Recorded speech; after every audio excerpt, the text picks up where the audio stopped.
कौवा और मनुष्य, एक शिक्षाप्रद कहानी। एक दिन एक कौवा और उसका बेटा पेड़ पर बैठे थे।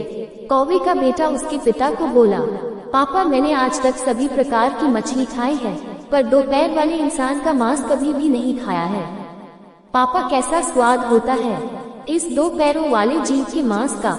कौवा बोला, आज तक मैंने जीवन में 3 बार इंसान का मांस खाया है, बहुत स्वादिष्ट होता है। बेटा कौवा तुरंत जिद करने लगा कि वह भी इंसान का मांस खाना चाहता है। पिता कौवे ने कहा, ठीक है, लेकिन तुम्हें कुछ देर इंतजार करना होगा और जैसा मैं कहता हूँ वैसा ही तुम्हें करना होगा। मेरे पालक पिता ने मुझे ये तरकीब सिखाई है जिससे हमें भोजन प्राप्त करने में मदद मिलेगी। बेटा कौवा ने हाँ कहा। तब पिता कौवे ने बच्चे को एक स्थान पर बिठाया और वह कहीं पर उड़ गया। थोड़ी देर बाद जब वो लौट कर आया तो उसकी चोंच में मांस के 2 टुकड़े थे। उसने एक टुकड़ा अपने मुंह में रखा और दूसरा टुकड़ा बच्चे के मुंह में दे दिया। टुकड़ा मुंह में लेते ही बेटा कौवा बोला कि पापा, ये कैसा दुर्गंध युक्त मांस ले आए हो आप, ऐसा खाना मुझे नहीं खाना। पिता कौवे ने कहा कि रुको, वो टुकड़ा खाने के लिए नहीं बल्कि फेंकने के लिए है। इस एक टुकड़े को लेकर अब हम मांस का ढेर बनाने वाले हैं। कल तक इंतजार करो, देखना तुम्हें मांस ही मांस खाने के लिए मिलेगा, और वह भी इंसानों का। बेटा कौवे को कुछ समझ में नहीं आ रहा था कि एक मांस के टुकड़े से मांस का ढेर कैसे बनेगा, लेकिन उसे अपने पिता पर भरोसा था। थोड़ी देर बाद पिता कौवे ने एक टुकड़ा लिया और आकाश में उड़ गया और उस टुकड़े को एक मंदिर में फेंक दिया। कौवा वापस आया और दूसरा टुकड़ा उठाया और दूसरा टुकड़ा एक मस्जिद के अंदर फेंक दिया। फिर वह आकर पेड़ पर बैठ गया। पिता कौवा ने बेटे से कहा, अब देखना, कल सवेरे तक इंसानों का मांस खाने को जरूर मिलेगा। कुछ देर बाद हर तरफ अफरा तफरी मच गई। न कोई किसी की सुन पा रहा था और न ही कोई किसी को सुन रहा था। केवल धर्म के ही बारे में आवाजें उठ रही थी। धर्म के नाम पर खून बहाया जा रहा था।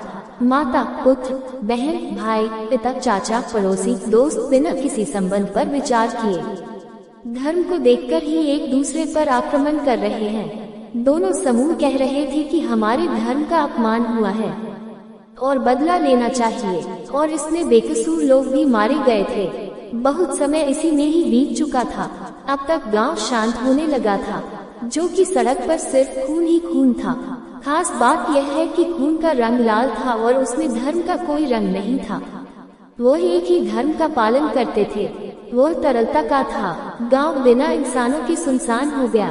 हर तरफ एक भयानक सन्नाटा छाया हुआ था।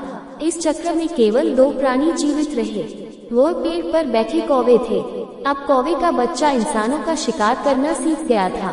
कौवे के बेटे ने अपने पिता से प्रश्न पूछा, क्या हमेशा ऐसा ही होता है पापा? हम झगड़े पैदा करते हैं और लोगों को पता कैसे नहीं चलता? पिता कौवे ने कहा कि यह मूर्ख लोग कभी अपना धर्म नहीं जानते। इंसानियत पीछे रह जाती है और वह जो नहीं करना चाहिए वह करते हैं, और हम जैसे उसका फायदा उठाते हैं। उन्हें इस बात की भनक तक नहीं लगती। उन्होंने मनुष्य के रूप में जीने के बजाय जाति और धर्म पर सब खो दिया है, और मुनाफा कोई और तीसरा पक्ष ले लेता है।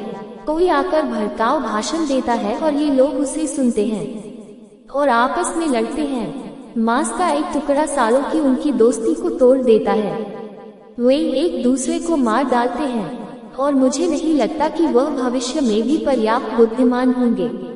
ये कहकर दोनों बाप बेटा मांस खाने के लिए उड़ गए। ये 2 कौवों की कहानी तो है बहुत छोटी सी, मगर इस कहानी सार बहुत गहरा है।